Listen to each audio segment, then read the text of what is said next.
morning, everybody. Thank you all for joining us today. As he mentioned, I'm Kourtney Govro with Sphere 3.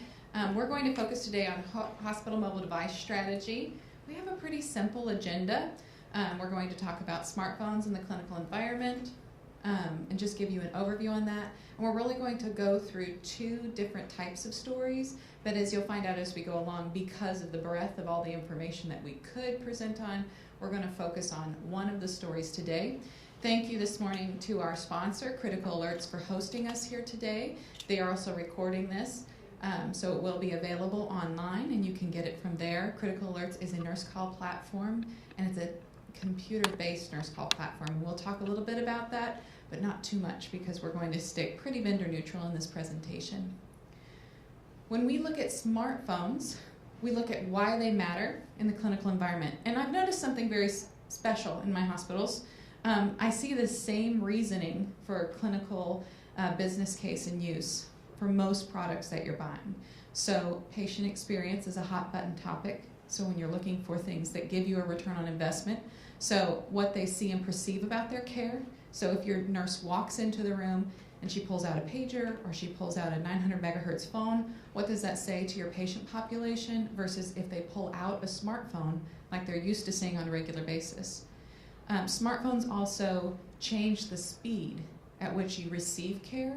It increases quality of care, and it allows for collaboration around their care. So there's a perception that the patients have on the collaboration that you're able to have with having a smartphone. The second area is the employee experience. We hear this consistently, and I put my smartphone away. Usually I use it as an example, but I use this to manage my life, and therefore I want to use this to manage my business life as well.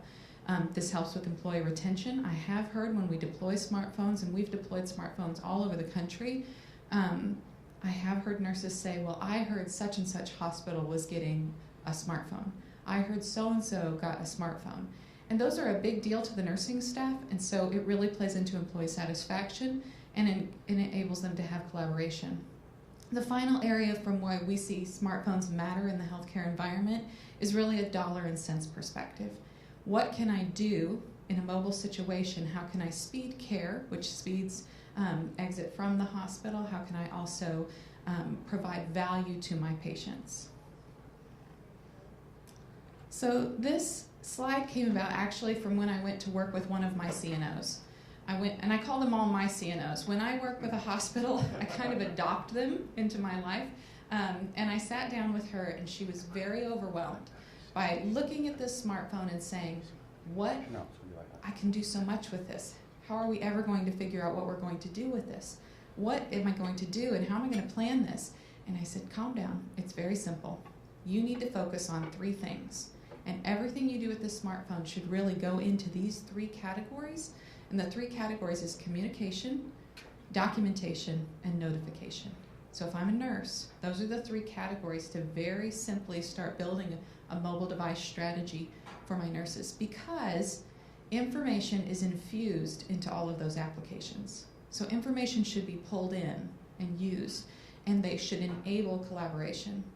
So when I say communication, I'm talking specifically about secure text and voice, so how I talk to someone or how I communicate with someone. When I talk about documentation, this is your EMR. The new acronym that Gartner is pushing right now is called a PXR. That's a patient experience record. And then barcodes and med validation administration. And the final area is notifications and alarms and alert. And I promise you, if you keep it this simple, when you're deploying your smartphones, it will make a big difference on making everybody want to adopt it more easily. So before we get started, I want to give you a couple disclaimers. These are things we're not going to go into today. The first one is, have you had a wireless voice assessment? If you have not, do not deploy a smartphone. One of the things I will tell you, and I encourage people to do, is if you're buying a smartphone from somebody, an actual device, so whether it's SpectraLink or Zebra or Apple or anybody, require them to do your wireless voice assessment. And then there's no finger pointing. There are a lot of third-party companies that can come in, and you've probably already have it done. Most of the time I walk into a hospital and they're like, we've already had this done. And I say, that's fantastic. I would highly recommend, if you're buying the device from that company, make them do a wireless voice assessment.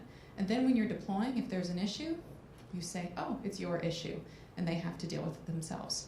We're not going to cover MDM, but you do need one. We're not going to cover single sign-on like in Pravada.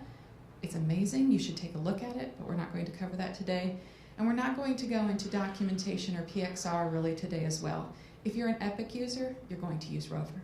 If you're a Cerner user, you're going to use Cerner. All of the different platforms have started to build native apps for that. There are some non-native apps that can partner in with them, and you can look at those types of things, but I would encourage you to reach out directly to your EMR vendor, partner up with them, validate that they've been validated on the device you're looking at before you actually put it into your environment. So as I mentioned, we're going to talk about a tale of two smartphones. These are my two friends. You have Tracy and Axel. Tracy is starting her smartphone journey, and Axel already purchased smartphones because he's a cool millennial that's already working at a hospital and they've already made a purchase. When I give you two stories, it's really because there's two separate methodologies that we're going to talk about. The I want smartphone methodology and the I have smartphone methodology. And I call it methodologies because it's the process you take through to get those smartphones selected, get the environment set up for your connected care environment, and then what do I need to know once I get there. These are the processes we recommend. These processes should line up with your governance structure. Now I'll tell you, every hospital is different, every hospital has perspective. You don't have to go 1, 2, 3, 4. You can take little bits and pieces from each of these and put them into your own structure. This is just some recommendations across the board. If you'll notice, the one thing that changes between these two methodologies is first technology. I'm selecting the technology in my connected care environment. The second area is policy. So once you have bought smartphones and you've determined your mobile strategy and you're starting to deploy, you really need to identify what is my policies around this. What can we and can't we text?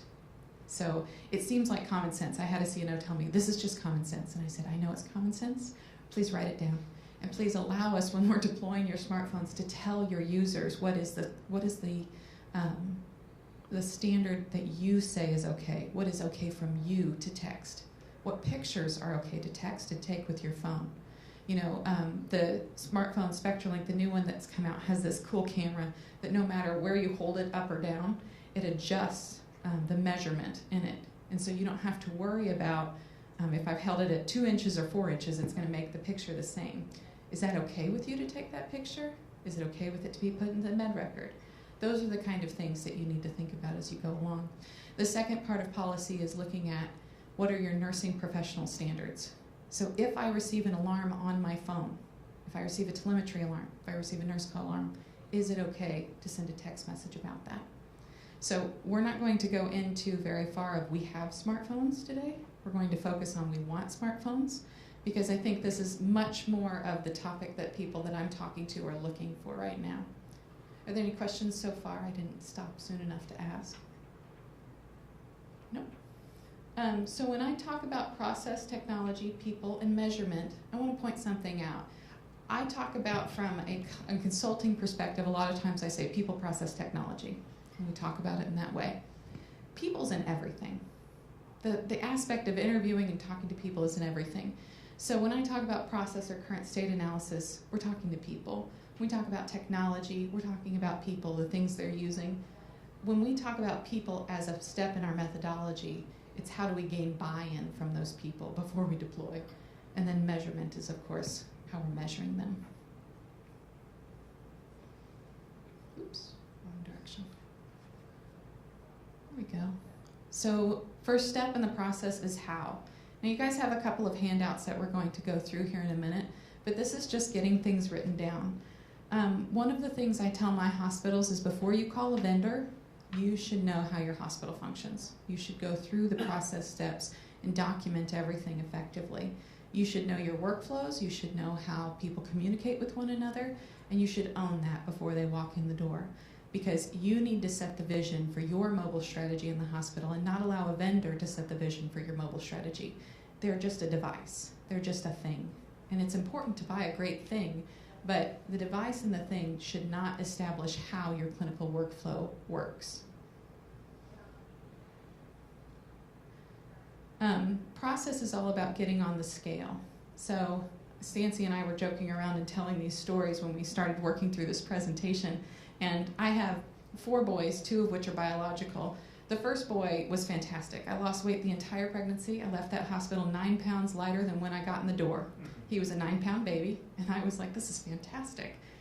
Second baby, not so much. Second baby really enjoyed hot wings, BLTs, and anything spicy and fattening. So I had quite a bit of a weight problem after I had second baby. But I went to Weight Watchers, and the first thing they told me to do was get on the scale. And I'm like, no, I don't want to get on that scale. And she goes, you can't be in Weight Watchers and not get on the scale. Most of you guys are guys, but you guys ever done Weight Watchers? You have to step on the scale. And then you have to document everything you're eating. And when you document everything you're eating, they give a point system and things like that. And that's how you lose the weight. This is the exact same reason you do a current state analysis in your hospital. You need to start looking at what you're doing now. Don't ask why, just ask what and how in this step. I will tell you about that in a second. So Stanci, what's been your experience? So it's so interesting because so many times clinical leaders are not brought into this process. They're not, they're not brought in until the decision's already been made. And that's what's so important. And that's part of my job, to make sure that we bring them in early and get them a seat at the table. Because too many times, you know, I go to do an appointment and they don't even know what they know they're getting a smartphone or a device, but they don't even know what it is. And that's really bad. That's a bad situation to be in. So we want to make sure that they get a seat at the grown-up table, I call it. You know, nothing like Thanksgiving, you always have to sit at the kids' table. We want to be at the grown-up table and make sure that we can get their buy-in early, because we want to make sure that the object, the device, whatever they're buying, works for them. There's too many times we see limitations. I had an experience that was not a pleasant one with a facility that deployed a device and did not get the buy-in from clinicians and clinical leaders.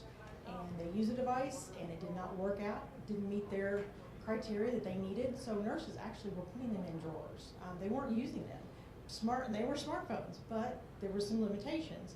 So fast forward a year later, they're deploying a whole new device, and as the story goes, it's going very well because they piloted the phone first and they made sure it was going to meet their needs. So big difference when you actually allow the clinicians to play and use and test a device that they're going to be using every day. You know, that seems common sense is not common, they say. So that's right. So as I mentioned, we're focusing on communication and voice. So when I talk about communication in the collection process, this is the person-to-person communication. How often do they communicate?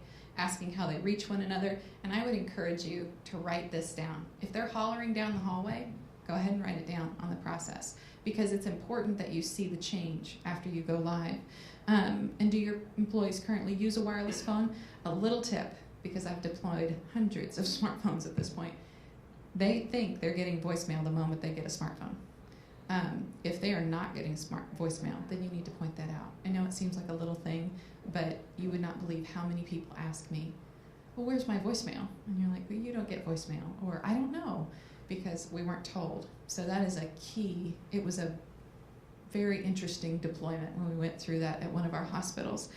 So always note what happens if they don't have voicemail as well. So if they don't have the 900 megahertz phone or some type of phone right now that's escalating, if they don't answer it, where does it go right now? Because you need to establish that when you're deploying, especially with nurses, because their doctors will call them and then they won't know where the calls have gone. The second area we're going to talk about from a current state analysis point is this alarms and alerts. And I'll walk you through the handouts here in a second, but document all of your notification technology. So every type that you have, anything that rings, dings, and buzzes and indicates the patient's condition or need. It's the funnest little phrase to say. Anything that rings, dings, or buzzes and indicates your patient's condition or need. And then those are the notification technologies. The second area is an industry debate. And I will tell you, I keep it really simple when I get to this point, because from an industry perspective, we go into notifications and alarms and alerts, and they start calling them all sorts of things. Alarms make you run. Alerts tell you something's happening and you may need to talk to someone, but alarms make you run. They're all notifications. Notification is kind of the overlay. So Everybody has a different opinion about that, but when I talk about it, that's one of the things I talk about. Stanci, what have you seen? So with that, as a nurse, if it's an actionable alarm, I want to know about it. I want to take action. But if it's not, don't bother me with it because it's a nuisance alarm. And that's a problem, and that's what we see a lot. So we want to make sure that we send the right alarms. We want to make sure we triage the calls. So if my patient needs to go to the bathroom, my CNA can take care of that. I really don't need to take care of that. If that CNA is busy and can't take care of it, then of course I'll take care of it. So it would escalate to me. So triaging calls is really an important concept because you want to make sure that the right person gets the right notification. So when you have somebody that can triage that call and send that alert to me when I need to be notified, that saves me a lot of time and it saves me a lot of frustration and having to run around and figure out what the patient actually wanted. So that's a really big deal. I did had an experience similar to that with a smartphone. Was at a hospital not too far from here actually, and I did a deployment in L&D, and I don't think there's any L&D nurses in here, and I love them dearly. I couldn't have had my 3 kids without them, but they can be known as a tough crowd. And when you become a vendor, you find out L&D nurses, like NICU nurses and ED nurses, they're a little bit tougher crowd. So I did an L&D implementation, and they lived up to their calling. They were very tough on me. They did not like the device. They said it wasn't useful for them. They didn't want to use it. And I was like, this is what we can do. And anyway, long story short, I was back in that hospital a month later for a deployment on a different unit. And I was on the elevator with some of my coworkers. 2 nurses got on the elevator, and one girl looked at me, and I looked at her and I thought, she looks familiar. And she said, I should give you a big hug. And I'm like, okay, what's going on? And I couldn't remember where I knew her from. And she said, I'm from L&D. She said, do you remember when you were up there? I said, oh, yeah. How could I forget? And she said, she said, I was hard on you. I should have really paid more attention. I should have realized the value in the device you all gave us because I was in an emergency situation with a patient, and I was able to use this device to notify my coworkers. And she said it was a life-saving moment. And I thought, wow, that really told me a lot. And I told her, I said, well, maybe for your punishment, I should make you go around to all the units that I'm having problems with and give them, your little thing to say that, it does actually work. So some cool things like that. I had a story once when I deployed back a long time ago, when I deployed non-smartphones. And my dad had come to visit me at a hospital, and I was walking him through the halls. I'm like, oh, look at this great deployment we just did. Here's my dad. And he's like, this is amazing. Good job, kiddo. And this nurse turned and looked at me, and she goes, I'll tell you about your phone. And I'm like, oh, no. Blessed assurance. So it is interesting. And I had the same experience. I came back a month later, and they were like, nobody better take my phone away from me. They got very attached. So in the process phase, we have 3 documents. So on your desk, you have 3 different documents. Now these are normally in a spreadsheet. So you would take 3 different tabs, but for easy use, we gave you 3 different documents that you can use. The first one seems kind of logical, but I've gone into a couple deployments lately where they did not have a checklist. So get a checklist. The checklist is simply all the departments, all the contact names, and where you're going. It's literally where you're going in the hospital. And then it's all the ancillary departments. So that's how you can get through your process. The other thing I would tell you to add to that is quantity of devices that are being deployed on that so that you know, because that actually comes up quite a bit, is how many phones am I getting? Notification technology inventory is the second form that you have. The notification technology index form, it simply is a way to say, this is all the different kind of notification technologies that I have. This is the things that ring, ding, and buzz. You can do it by type in there, by version type, and things like that. Because if you add a middleware platform, which we'll talk about, this is a really key form to have. The third form, this is one we developed, and I really think it's important before you put in a clinical collaboration platform or texting of any type. It's a communication interview form. So I send these out to everybody on the contact list. Prior to arrival, you send it out to everybody and you say, and you schedule the time. Usually the hospital schedules the time. We go to every single unit. They filled out that form, but then we ask them questions. And the questions really tell us who's on the unit, their role, and who they're talking to. Don't ask why.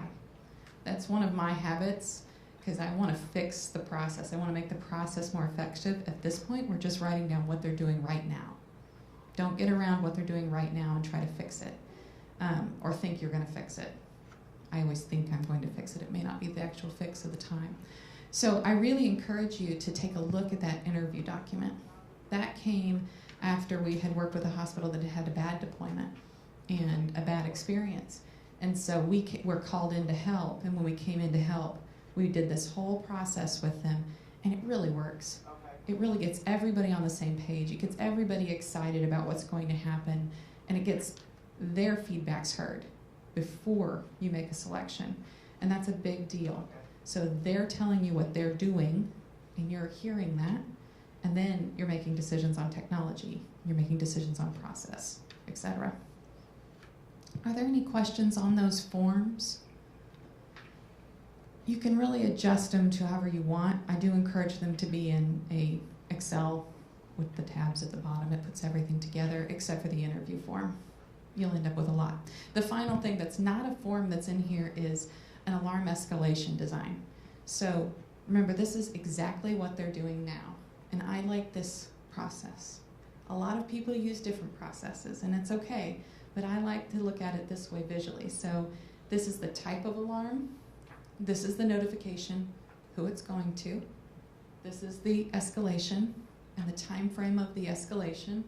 And then what happens if nobody answers? What happens if somebody does answer? And it just moves it through. Now this can get kind of hairy, depending on what you're currently doing in your alarm design and what type of middleware you have. But this visualization, I've gone into so many situations where they put it into a spreadsheet, which I love a spreadsheet, I'm a junkie. But if I'm working with nursing, one of the things I like to do is have a nice visual, something that's very easy to understand. It's not looking across the spreadsheet. We can go through them individually and talk about it. The algorithms like that. Yeah. Much easier. A little bit of a picture. Are there any questions on this part?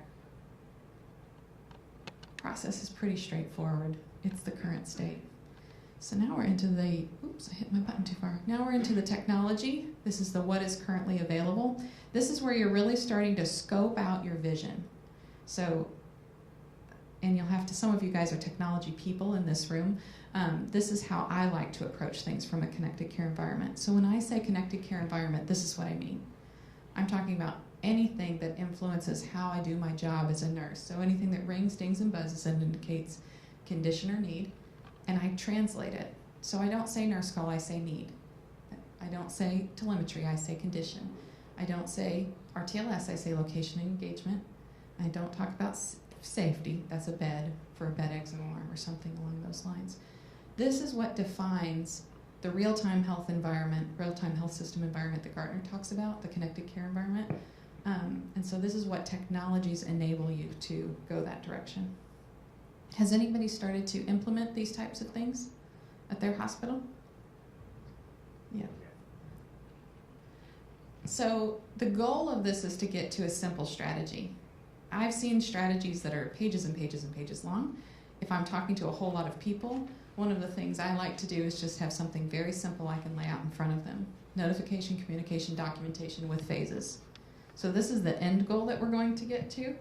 And overall, you can very easily see my phase 1 is to do nurse call, my phase 2 is device and alert, phase 1 is voice calls, phase 2 may be texting. Please don't implement voice on a smartphone and not texting in initial deployment. It just makes people angry. Documentation is your EMR and PXR, but this lets you fill in the blanks. You start with a very simple list. Start with your incumbents. Incumbents is just who you have today, and start asking your vendors who they'd like to see in the other boxes. I will encourage you, don't ask your vendors who they would like to compete with. We're vendors. We know who we want to compete with.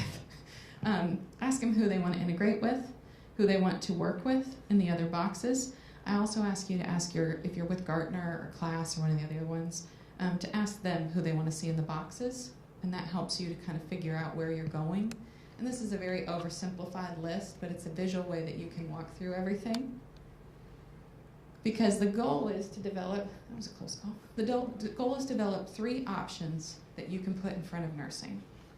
So the 3 option would be, option 1 is your incumbents and a smartphone. Option 2 would be smartphones and 2 news. Option 3 would be smartphone and 2 news. Does that make sense? Because we're going to do, instead of a shootout, the biggest mistake you can make as a vendor, as a hospital, is to say, we're going to pick a nurse call system, and then you're going to shoot out 3 nurse call systems against each other. Or we're going to pick a middleware platform, then you're going to shoot out 3 middleware platforms against each other. In a vacuum, they can all make themselves look like something.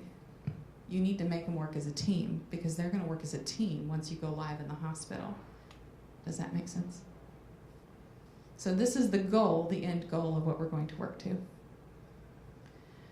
So when you're going through your smartphones to put them into the boxes, you're going to look at, I use a 3-word system, 3 or 4 words. Because if you go through like an RFP and you're going through all these details, I used to write tech specs, so engineering specs for devices and for systems and technologies. You can pretty much make anything meet a tech spec. You can work around it within a simple amount of variation. So I look at now 3 words when I work with my hospitals, and I said, if you're going to select a smartphone, what are your 3 words? So durability, usability, transferability. You may add security into there as well. So durability is your consumer versus purpose-built. I am a purpose-built girl. I know there's other people with different perspectives, but I've deployed both. I've deployed consumer-grade products into a hospital environment and purpose-built device into a hospital environment, and the differences are pretty impressive. Battery life is a big deal. You have to put a sled on a consumer-based device. This device in particular, it actually stays active when you pop that battery out and put a new battery in. The device doesn't have to be turned off or anything like that. So it's pretty impressive. I do like the durability factors of a purpose-built device from a drop test perspective. Do they sink or swim is one of the things I have my nurses ask. Not that you'd want to retrieve it and use it, but it matters whether or not it sinks or swim in water. And then from a cleaning perspective, those are all durability questions as you're looking at your smartphones. Usability is clinical workflow. Ease of use, the EMR validation. If it's not validated on your EMR, it's not something you should buy at this point. And then, of course, battery life. And then transferability is BYOD versus shared devices. So is your strategy a BYOD strategy, or are you sharing these devices? And how does that affect it? So you can go through and start to document your smartphone. So if I'm looking at SpectraLink, Zebra, Apple, and then write down the things associated with those. Does that make sense so far? Anybody have any questions on smartphones so far? The second area is alarm management. And my 3 words on alarm management are consumption, prioritization, and distribution. So the things I'm called, does it consume information for other technologies? Who does it interface with currently? Where is it done at? Prioritization is algorithms. How are the alarms processed and prioritized? What is its aspects of clinical surveillance? So clinical surveillance, a product name that we talk about commonly in this area is Bernoulli, and their ability to do respiratory depression and look at different things.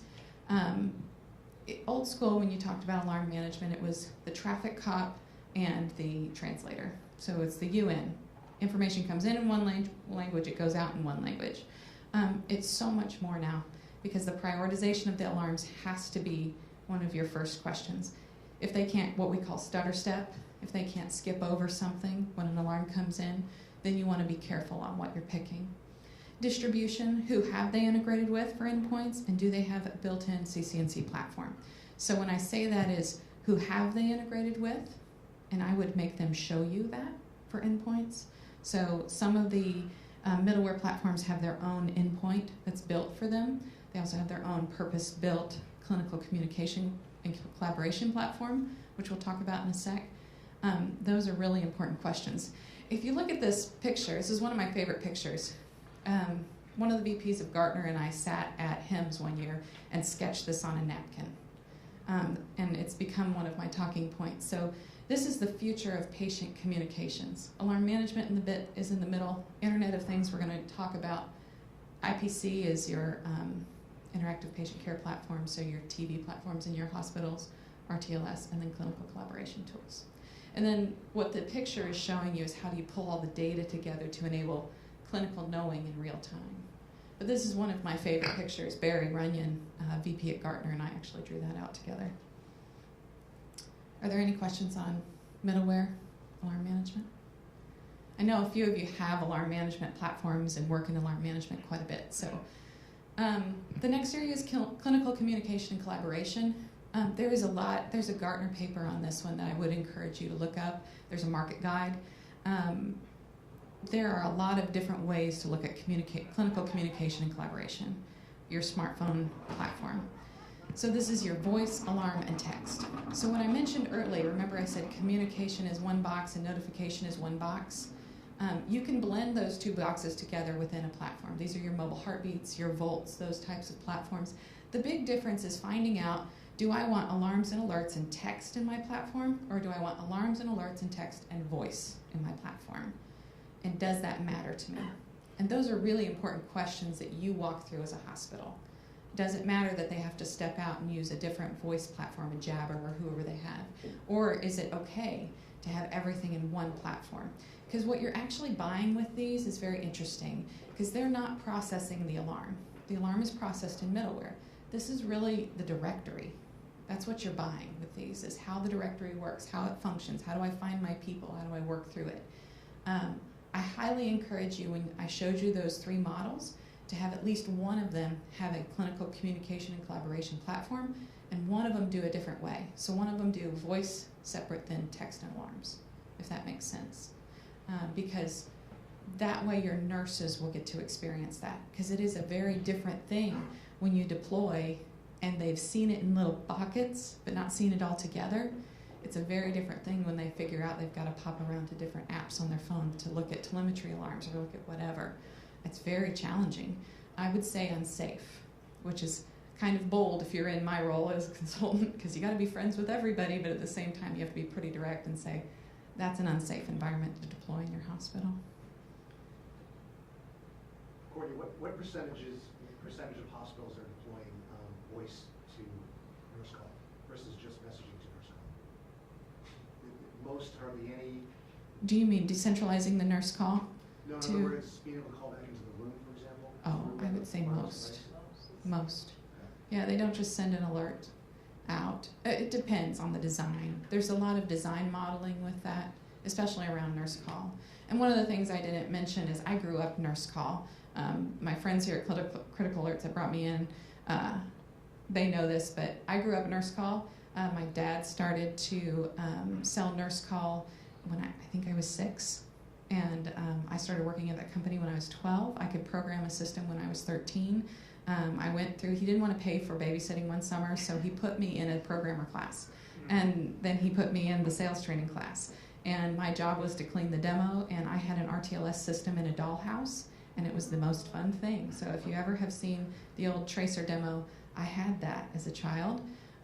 So that's why this stuff's kind of my DNA. So as we go into this next part of your clinical or your connected care environment is talking about the Internet of Things. It can be any one of these. And I would encourage you to look for, I do electronics, life technology, life, workflow ability, and data accessibility and usability. That can be applied to any product in your Internet of Things.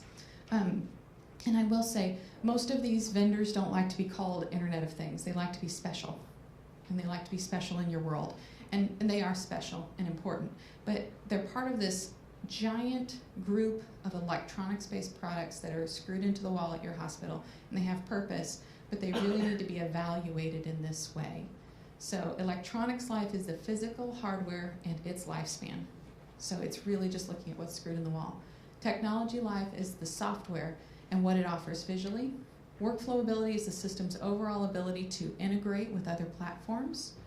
And data accessibility and usability, it's kind of my soapbox. We'll get into it a little bit here in a second. I am appalled when I get into a hospital situation and I'm working with vendors and they're trying to sell you access to their data. It's your data. You bought the electronics, you own that data. And so I do get a little emotional when I'm in these hospital situations and I run into a vendor that says it costs $2,500 per room to have access to the data. It just makes me angry. The other thing that makes me angry in this whole connected care environment is when you have any one of the vendors that are charging each other interface fees. So I'm charging $100,000 or whatever per year to have access to the data to do an interface. it's not your data to begin with. You should be allowing your hospitals to design a connected care environment and not hindering innovation and development within the marketplace. So that's not your place. But I won't get too emotional about that one. So to make this make sense, we're going to actually apply it into a nurse call conversation. Because everybody has a nurse call. Everybody has a nurse call. It's required by code, so it's an easy conversation starter. Often when I go into a hospital, they define nurse call by the devices that are screwed into the wall, that are installed into the wall. The real power is in the vision of the platform. This is really your patient communication, clinical operations, and mobility platform. And you can look at it that way. You can also talk about how that platform is impacting care and things like that. In the nurse call world, we talk about electronics life in this way. And this is kind of an interesting mathematical fun thing. You should be reviewing total cost of ownership of the platform when you're reviewing the acquisition of the platform. So, and the reason we're spending time on this at a smartphone conversation class is because when you go live with a smartphone, the smartphone becomes the nurse call. The nurse will say, the nurse call doesn't work. The nurse will say, the telemetry doesn't work. And it's really the phone, or it's really something else. It might be the middleware, you never know. But we spend a lot of time talking about this from a connected care environment. So I encourage you to evaluate your nurse call every 3 years. So you get it installed, and some people are like, oh my gosh, that's a heretic thing to say, because I just spent $5 million on my nurse call platform. Your warranty on your hardware is 5 years. That's kind of industry standard across the board. At the 3-year mark, you should be evaluating and asking questions like, is this doing the job for me? Is their roadmap correct for me? Do I like the people that are servicing my product? Are they doing a good job for me? I encourage you to look at a cost per bed model. So total cost of the nurse call divided by beds included in the proposal. So that's a common industry conversation, and when you're pricing out your full vision, you should have that conversation.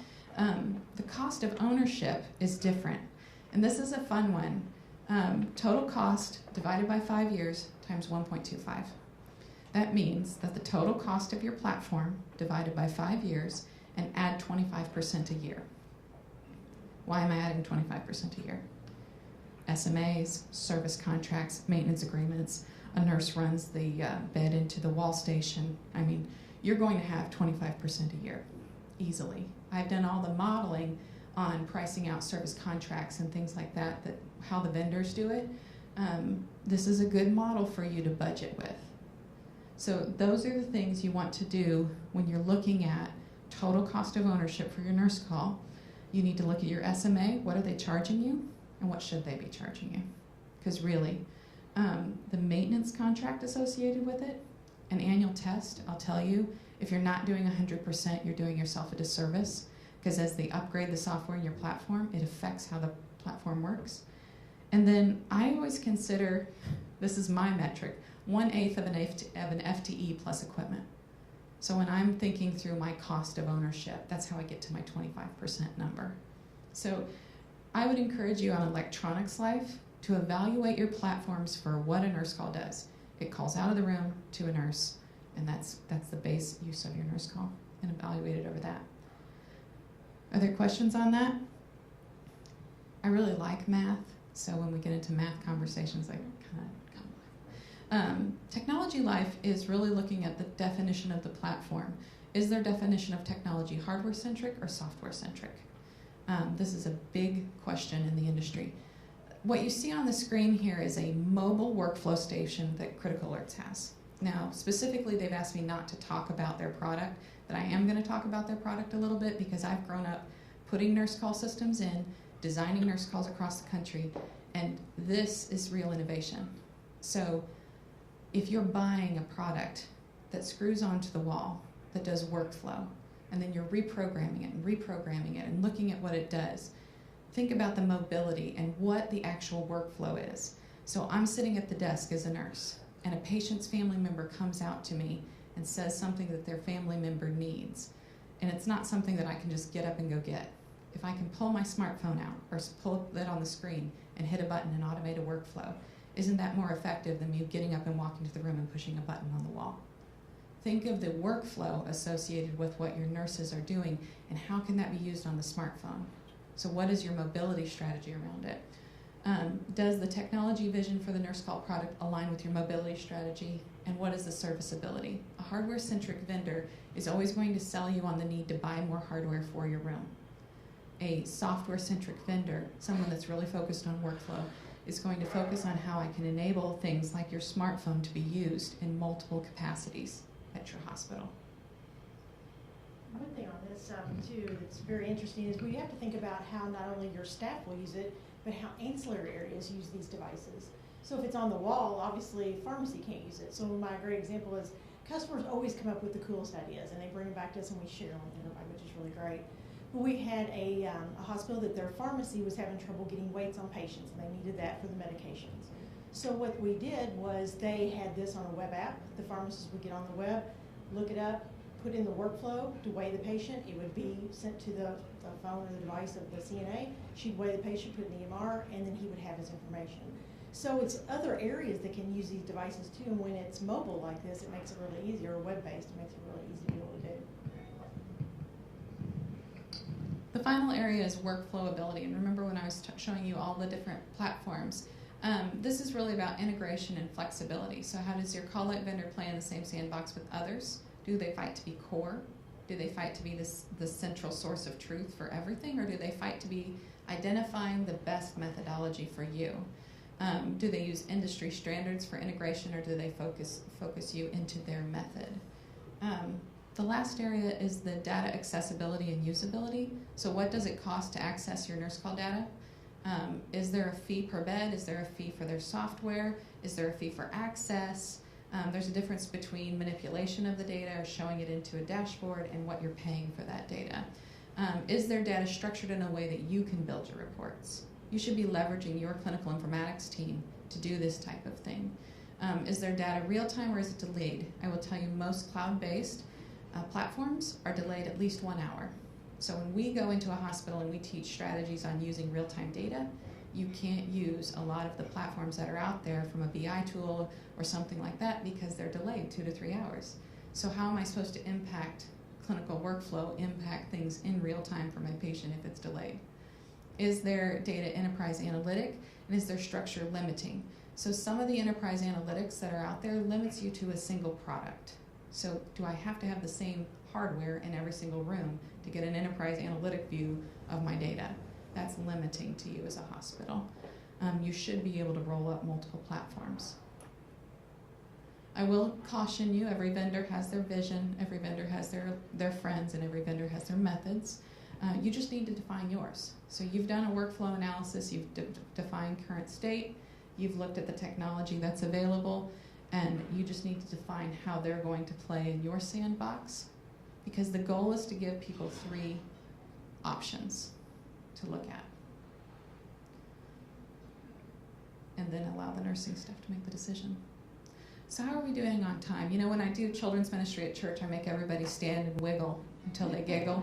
I won't do that to you today, but I did want to check in with everybody. Is everybody doing okay? Do we need any types of breaks or anything? So, get some coffee. I wondered. So, I think it's important that when you're going through this from a technology perspective to do this evaluation because, and I know it's a smartphone conversation, but the smartphone is defined as every technology that's in the hospital, and you're really defining that clinical collaboration and communication environment. So the last area that we're going to start talking about is who will use the technology. It's the who of the people. How do we create buy-in before the purchase? Many times, I guess several times when I've deployed smartphones, we don't have this step done.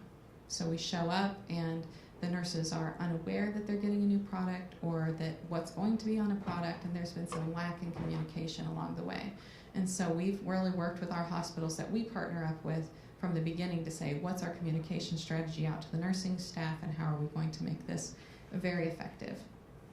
Yeah, so that's, I know we talked about this before, is offering some type of pilot or beta is great so the nurses can test it because they're the ones that are going to find out the limitations and make sure the device is workable for them. So, one example that I had quite often was, you're talking to a physician on your device, and alert comes to your device, your phone. What happens? Does it buzz? Does it do something? Does it skip over you with the workflow and go on to the next person? Is there a do not disturb mode or a busy mode? Those are the kind of things that you don't think about till you start using the devices in the field and then realize, wait a minute, it doesn't do that. So important to find out those kind of things ahead of time with a pilot or some type of program that you can, and let them try it and use it before they're actually getting phones. Then you won't have them unhappy when they start using them. As we've seen. So when I showed you the 3 models, this is one of the things that we preach and teach into hospitals, is creating an experiential demonstration for them. So I had those, remember we have 3 teams. The first thing you do is you define your teams and you notify the people of their teams. Maybe not give them the team they asked for, so maybe you have a critical alerts with a SpectraLink and a ConnectSol, or maybe you have a Rolland with a Vocera and a extension, or maybe mix that up really bad and put Cerner in the middle of it. That's a joke if you know the industry stuff. Blessed assurance. So notify them of their teams, make the teams work together outside your hospital.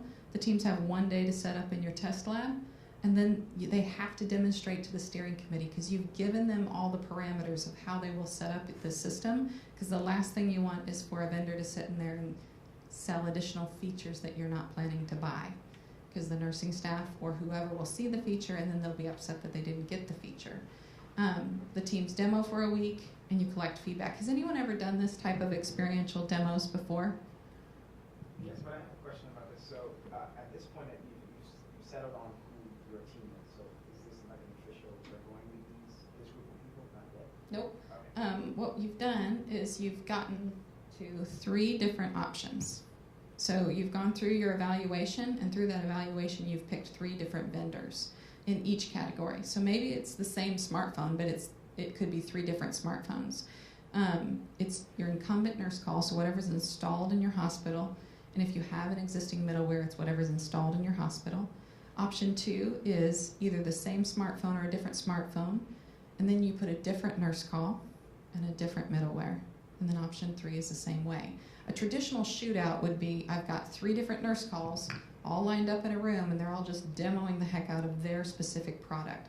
What we're encouraging is that you say, we're going to have a team that has maybe 3 different manufacturers, 3 different people on it. So maybe this is SpectraLink, maybe this is Critical Alerts, maybe this is ConnectSol. And the next one could be a Rolland, a Vocera, a Cerner, And you define those teams, and this allows you to have 3 different full experiential demos.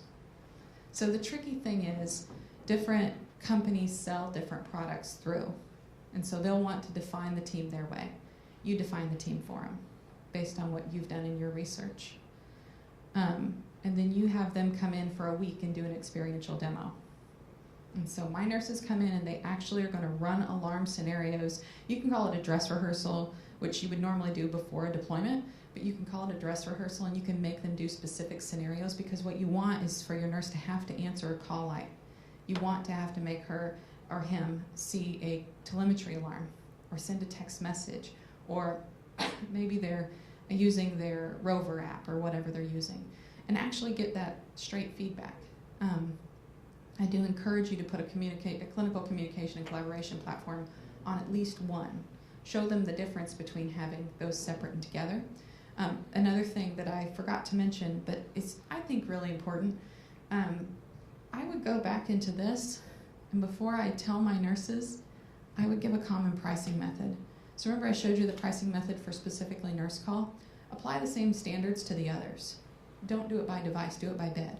So if it takes me 25 phones for a unit, divide the 25 phones by the number of beds in the unit to get the cost per bed. Give them a common pricing for those 3 options. And I guarantee you, your nursing staff will look at cost as part of the factor. So if it's, $3,500 a bed or $5,500 a bed for this, and it's $12,000 a bed for option 2, they know what that means, and you should allow them the opportunity to see the cost difference as well, because that plays into their understanding of what they're making. I mean, I might like the lawnmower that has the automatic pulls you along as you mow. You guys don't? Do you guys have lawnmowers out here? Nobody has grass out here. You have grass. You have grass. I had acreage before, so I had a tractor. But I might like the lawnmower that pulls me along, but I may think I'm not willing to pay an extra $200 for this lawnmower to pull me along when I have legs that work to push the lawnmower. Let's be real, I don't mow the lawn. I have 4 boys. So create an evaluation form. We have some samples, so if you need a sample, I have some samples from some of the hospitals I've worked with. And give them some evaluation criteria, score it. Make sure you have a numbering system that doesn't have a middle number. That's one of my pet peeves when I'm doing a scoring system on an evaluation form. And don't be afraid to share the common pricing. So they're going to go through, see the experiential demo, they're going to score every piece of that team, they're going to score the team as a whole, and they're going to give you feedback and turn it in. One quick question. On scoping of the evaluation, how detailed should it be? Do you generate some scripts of some item? Do you go in saying you want to demonstrate these kind of workflows? Yes. Or what's the strategy? I always tell them to give them some specific workflows to try. And say, so make everybody do the same workflows. So that if I'm doing a decentralized model for nurse call, a little fun fact for you guys, centralized versus decentralized, so a war room, everything going to one side being triaged out versus a decentralized model, you get a 10-point gain sometimes in HCAHPS between those two. But I always give a very specific line out, a dress rehearsal type of thing, to where I say vendors follow this model. Because if not, the vendors will pull you into what makes their product look best, as opposed to what makes your workflow work best. You should make them function to that. Does that make sense? I mean, I'd almost script it for them. For us, when we've worked with them, we say compile the scores, review the feedback with your steering committee, identify the features. So sometimes you have the teams and the team says, I want this feature, I want that feature. Share the feedback back with the vendors and get the questions answered. Once you start to make your decision, be totally transparent with everybody that went through the demo and say, here's the scores we collected, here's what we selected, and here's why. And if you're not going to select based on the scores, I don't think you should do this method. Because if you're going to select based on somebody's relationship in the C-suite or somebody's relationship somewhere else, do a different method. Because if you convince people that their voice matters and then it doesn't matter, it doesn't go well. Then you make your choice, whatever it ends up being, and then you lay it into that basic mobility strategy. Isn't that kind of simple? Kind of simple and straightforward. I'm selecting a smartphone, I'm building a communication vision of where we're going, and then I'm laying it out into a way that can be easily communicated out with the masses. So when you go to deploy your smartphone, everybody in the hospital knows, phase 1, I'm not getting XYZ yet, but it is in the plan. Phase 2, I am getting this and this and this. And you can do different phases. This is just an example. Does that make sense? Your internal strategy will be a lot more detailed. There'll be a lot more information. This is a forward-facing strategy. So each silo is an individual phase? Like this would be phase 1 and phase 2, phase 1 and phase 2, phase 1 and phase 2. Okay. You can make more phases, yeah. I would tell you that if you do the communication phase, don't split text. We've done a couple hospitals where they didn't deploy text, and explaining that every single time you hand someone a smartphone, they say, how do I text? You say, well, that'll be deployed later. It's not friendly. So we encourage you to do those both at the same time. So they already know how to use voice, and frankly, most of them know how to use texting. There is some, I do encourage you to go through a full training process. Don't just assume they can do it. But this is just an easy visualization. And you can layer this in a lot more detailed if you'd like. Yes? Besides the clinical aspects and the technological aspects, what about the patient's aspects and the whole process? They're involved with all this around them. They need to use it too. So patient experience officer, patient advocate, a patient's team to evaluate the same process that we're evaluating is something that we've kind of touched with. It worked out pretty well. Yeah. A couple of patients say, oh, I like what you're getting, but I don't like what I'm getting. Same with technology, right? Right. You're in the room and you're like, I can't get access to this, so how do I do this? Asking them, I think Yeah, what he was saying was engaging the patient in part of the steering committee or selection teams, so that the patient, I've seen that mostly at children's hospitals. I don't see that at grown-ups hospitals as much, and I'm not sure why. Maybe you guys know why, but I've been on a family council before.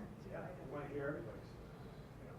But that's a great idea to engage them in the selection and the demo process. One of the things that I talk about too, and it kind of goes along with that, not even using it in the process, is we need to educate our patients, because as a nurse, I mean, I really didn't do education with nurse call. Here's your call light, press it if you need it. We need to show them, when you press the call light, press it right now, and it's going to come to my phone, what it looks like and what I'm going to do. Because then they understand that you're not looking at Amazon or, you know, Facebook or anything, you're actually working. Or if your phone's going off when you're in their room, then they don't become so annoyed with you because they realize, well, somebody else is looking for her too.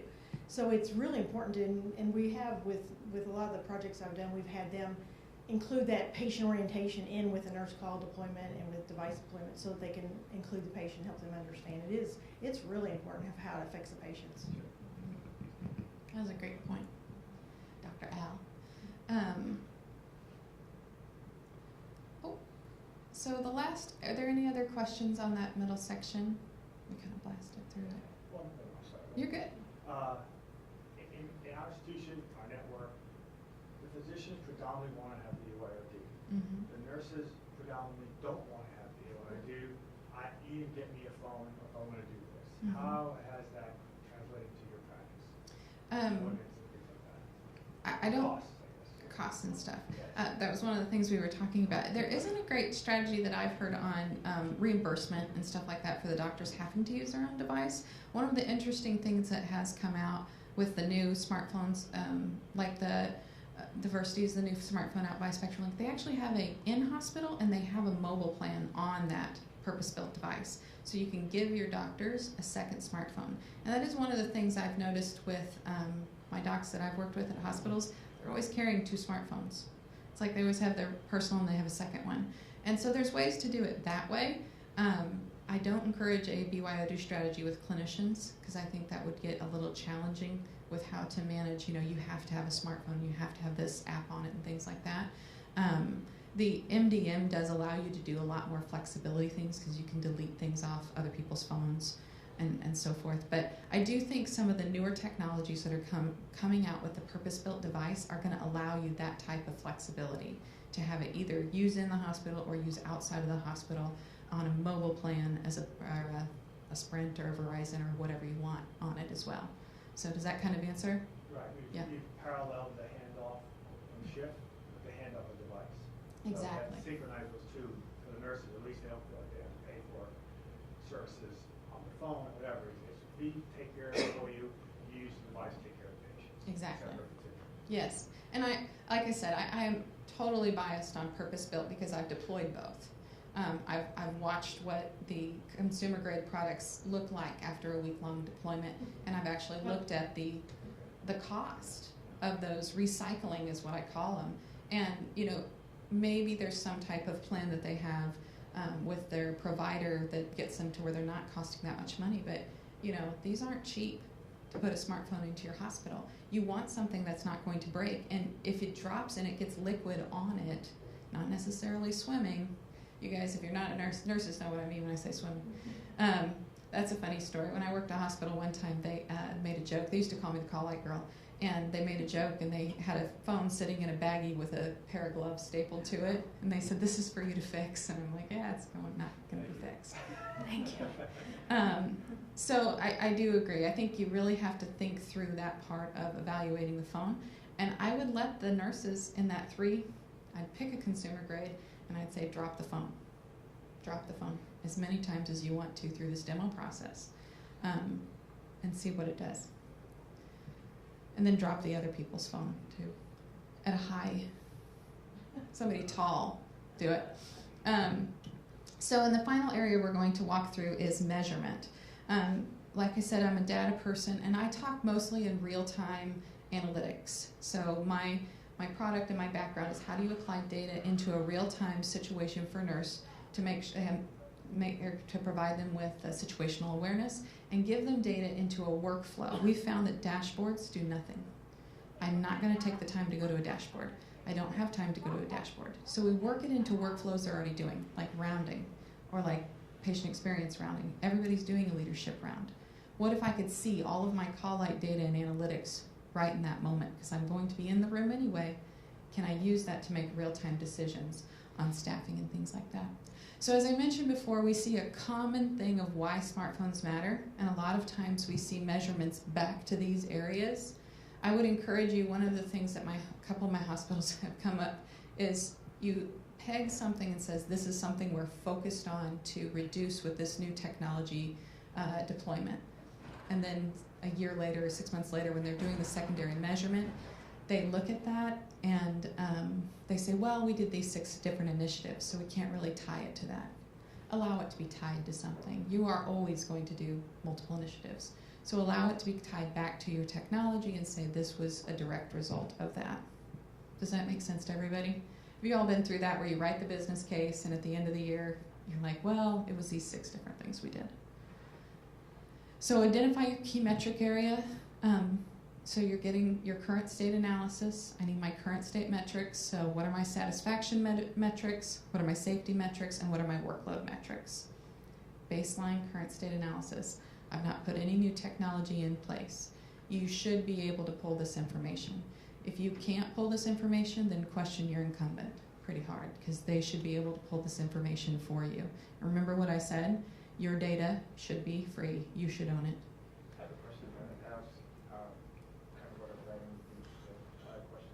So this is data you're pulling from incumbents already installed. So in that demo that you were talking about before, how long are you keeping that up? Because that's also an opportunity to collect baseline data with who you think you're going with, whether it not includes incumbents or not. So say you're standing up your demo plan for a week, or maybe it should be 30 days to get a sense of. Oh, like a pilot. Yes, if your piloting phase is long enough, you can get the same kind of, well, not for as long, time, Right. but at least a baseline to measure who you're going with against themselves after the deployment. Right. And in our scenarios, what we've seen for those short 1 week time frame, different than a pilot, these would be in a test lab. So maybe it's a room. Sometimes the nurse call or the different technology vendors have a demo system that they can put in. Sometimes my hospitals have a room or two that they use for demo pilots, and they actually have them screw them in the wall and they use them like you're talking about, more like a pilot. So you can kind of decide whether you want to do a pilot. I encourage you on your incumbents, you should use that baseline, not about the technology, but about the process.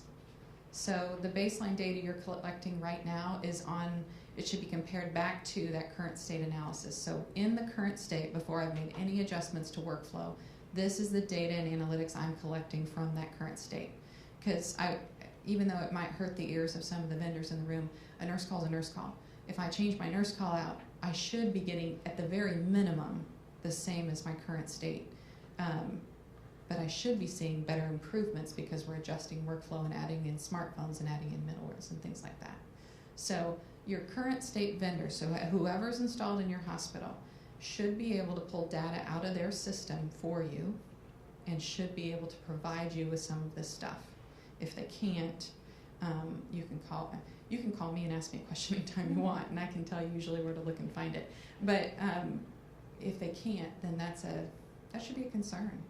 And if they say, well, it's older technology, so you didn't respect data then, do you respect it now enough to give me what I need on the future state? So in these 3 categories, these are simple categories that you can look at for measuring. Satisfaction, these are emotional state questions. These are things you're going to have to collect. So these are questions you can put into your current state leadership round. Are your hospitals all doing a patient experience leadership round type of thing? You can add questions into there to grab some feedback, whether you have a tool or not a tool for patient experience round. And then you can create common questions and score things in Huddle. How do I feel about my current technology situation? How do I like my current nurse call? How do I like how things are set up? Asking the patients the questions. Do you like about how the nurse call is serving them well or not serving them well in the classroom? The patient room. One of the big things you should do from a baseline perspective is look at your critical request rate. These are things that make you run, alarms that make you run. So getting that quantity out, you can then also, based on your current state process evaluation, you can look for 3 specific outcomes, 3 things we're going to measure against. And then the one that I always encourage you to look at is called interruption rate. Interruption rate is an interesting metric. So if you are currently in a decentralized model, so the alarms are going from the patient to a wireless phone, and then they escalate, right? So if my first person can't get it, it goes to the next person. What people don't measure often is called interruption rate. So if it's 1 person the first time, 1 person the second time, 3 people the third time, 4 people the 4th time, whatever your escalation model is, that's actually an interruption rate. So I might have 1 + 1 + 3 + 4. And then you're really looking at the quantity of alarms. It's not the quantity of initiating actions. It's not the number of times they push the button. It's the number of times it's creating disruption on the unit. Because every time the nurse receives an alarm, while she's administering medication or while she's documenting medication, there's a 12% risk of error. So every single time, even if she's wearing an orange vest. Excuse me. And finally, it's workload. This is an interesting thing to think about as you're gathering your baseline information of what is the workload being created on my unit from alarms and alerts. So if I added a wireless technology, does it actually increase workload?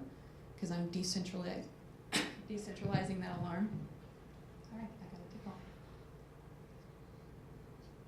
tickle. Decentralizing that alarm. So measure your request rates, look at how it distributes among your clinicians. Patients have variable feelings about how they're being responded to, and so you can measure those things as well. And so when we go and do this in a hospital, what we do is we select 4 or 5 things that we're going to use in our baseline analysis, and we say these are the 4 or 5 things we're going to measure once we go live. These are the 4 or 5 things we're going to measure 3 months from now and 6 months from now and show you is there an improvement associated with it. And then who needs the information? Share the baseline with everybody. Maybe have someone give a presentation to the entire nursing staff, maybe put it up on your health stream or your video system. You should be giving this information out to the nursing staff because they need to know what their current state is, and then they need to see the reward because they've received a reward when you've started reducing call lights or you're reducing alarms on their units. And so they need to see that as well. And that is it. Is there any questions? Yes, Dr. L has questions. So, I'm a CMIO, and I look at both sides, right? The clinical workflows, the needs of the staff, patient satisfaction, all under the same couple. And then you have the executives that look at throughput, workflow, efficiencies, that kind of thing. That's wonderful. But to them, they want to see like dashboards everywhere. You know, in the parking lot, driving in, how's the ICU doing? You know, driving in the park. That's what they want to see. They feel that the more they put dashboards out to make themselves, I mean, I don't know, executives here, I'm just being honest, make themselves feel good at how we're doing, their job is validated and we're doing well. And I agree with you 100%. Why are we putting dashboards in every single nursing unit when we're taking the patients to their bed and I'm looking at the dashboard and going, oh, I got to hurry up on my med rec, or I have to hurry up on my distribution, or I have too many nurses off the floor. Mm-hmm. They don't care about that. Let that be in the catered world of the executive throughput, and then the knowledge is given back to nurse administrators to give to their units. Make that circle together. So the thought is putting the dashboards in the executive suite on their TVs or accessible by their phones, whatever they want, but not on the floors. Right. Especially when the patient's family's going in. That's mine. Right. Yeah, why am I in the red? Why is my mom in the red? What does that mean? Talk about disruption. You know, that brings the whole year to a halt if you have dashboards out there like that. So those kind of things, to me, we have to get that message out. I'll be honest with you. Yeah. And that's my opinion, but that's where I completely agree with you. I have a CNO that actually wanted to do a dashboard on our call answer terminal that would determine who was answering their call lights the quickest. And yes, and I said, okay, so wait a minute. I am too busy taking care of my patients to go look at my dashboard and say, oh, am I good today? No, staff nurse do not care about that. It's ridiculous. But I have, and she kind of understood where I was coming from, but she really thought that was something valuable that they could compare. And I didn't say this to her, but I felt like then you've not been working as a bedside nurse for a long, long time if you've forgotten that we don't care about that. We don't care about, you know, what somebody else is doing. I just want to get my job done and take care of my patients the best I can. So, yeah, it's kind of crazy. What we found is, my story why I started my company was I grew up nurse call, as I told you guys, and then I had an incident in the hospital with number 4. So I pushed the big red button for help, and nobody came for 30 minutes. And number 4 was 6 weeks old. He'd been in the hospital a week with RSV. We were nearing the time of discharge, and he'd thrown up. And I needed help clearing the vomit from his mouth and measuring, you know, measure the vomit when you're in there as well. And it was very impactful to me as an individual. I met with the CIO at the time. I said, hey, this could be better. And I started a consulting company. This is an old school, 2009. Back before it was cool to talk about alarm fatigue, we started talking about alarm fatigue and what it was doing to the hospital. We found very quickly that just telling people how to do the distribution of alarms to devices wasn't enough, that we had to find a way to integrate data into the conversation. And so being the brilliant person, I thought I would make a dashboard. And we launched this dashboard all over several hospitals, and we found nobody was using it consistently. It gave great information, quick visualization, great understanding. What we found was that if you could find a way to infuse data into the workflow, so it's almost like a head fake is what my husband would call it, but you infuse data into something they're doing regularly. So I use a smartphone to walk into the room to answer a call light or to do all these things. I can use a smartphone to round on my patient, do an hourly round. We put the data in there about the patient from the communications platforms, from the alarm platforms. So it's not like I'm looking at my response time against someone else's response time, but I do see my response time. I see my interruption rate. I see how often people are calling out and asking for help. I can touch my patient to go in and actually perform the round, potty, pain, position, parting. Or we have other processes we put in there. But I can actually see this patient has asked for pain 6 times in the last 2 hours. So I probably need to call the doc and talk to them about that. And it's different. It's not about looking at data aggregately like we would do for a baseline assessment. This is baseline. This is retrospective. In real time, you have to infuse data points into common practice so that it is not just I'm measuring myself. It's I'm looking at what's going on from a situational awareness perspective. I look at my speedometer as a guide, but I look at my speedometer when I'm driving down the road, and I know that it's 70 miles an hour on this road, and I might be driving 85. But I look at that speedometer to tell me where I'm at. That's all we're doing by putting the data on a phone and putting it in their hands. And when you do the leadership round, it's the same thing. I'm looking at my patients in different perspectives. I'm using the heat map to say, are they satisfied? Are they unhappy? Are they causing a lot of work? Are they causing a lot of safety risk concerns? So if you're looking at a dashboard, it's not that you're wrong. I'm very careful about saying that. It's not that you're wrong. It's just simply that there's ways to put data into a real-time situation to make impactful change for patients. And so when you're thinking through this whole thing, that's how I would recommend you think about data and recommend how you think about putting it into action in real time, as opposed to just looking at it. When you're doing planning, you do have to look at retrospective. We do have to see that we had a hospital that dropped their interruption rate by 63 per hour. That didn't include cardiac alarms. That was just nurse call and beds and things like that, making one adjustment. We went live with their existing process. They made one adjustment. We were able to measure it in real time and see the change immediately. And so those are the kind of things that if you do the proper planning, you get the current state, and you do some future state planning, you can really make some cool change. So I have a passion for data as well. So what's been your experience with getting access to data? Because they're not, it's technically your data. They're not But access to it is an entirely different question. Either you don't have access to where it's stored, or they tell you need to pay to get access to it, or there are myriads of things. So in your experience, what's been a good way to approach trying to get all this disparate source of data to allow you to do some of these things? So to be very honest, I represent a... Just repeat the question. Oh, he was asking about what's the easiest way to get access to the data and what are some of the barriers to get access to the data and how have we gotten around some of those barriers, right? Pretty much. So there's 2 ways to look at that. I own an analytics company. I mean, my software is an analytics, it's enterprise scale, it's the real time, but then it also has enterprise. So we have to go hunt for data. I had one experience where a very large manufacturer that will remain unnamed wanted to charge a $100,000 a year access fee to their data, interface fee. So I went back to the hospital and I said, I'm going to have to charge you $100,000 because you are my only hospital that's using this platform. And I said, I don't have any other way to do this. And so they said, well, you'll have to find a different way. And we did. So data is actually stored in many different spots along the path. And you can find all the pieces of data and weave it back together in a usable format. So if one person is telling you it's $2,500 a bed a year to use my data, you can find it in different spots along the way. The other thing I would encourage you to do is your C-suite should be backing you up to the C-suite of that manufacturer, because they're a thing. They're a device, a thing, and they want to sell more things to you. And if they're blocking you from data, then they're not a thing you want to install in your hospital, in my opinion. It doesn't matter how quote-unquote good they are.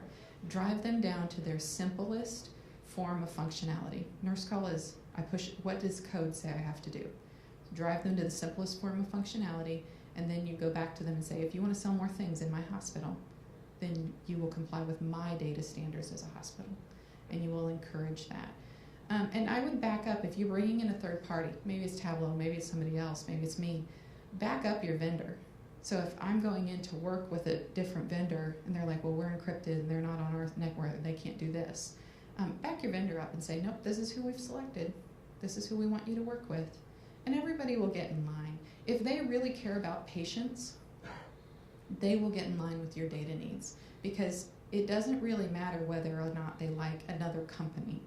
It only matters whether or not your patient is taken care of. And so when I work with as in a consulting role and I put on my consultant hat, that's where I drive everything. If your mom was sick in my hospital, would you care so much about blocking the data from being to where I can do a process improvement? And the sales guy can't make that change. It has to be a C-suite to C-suite conversation.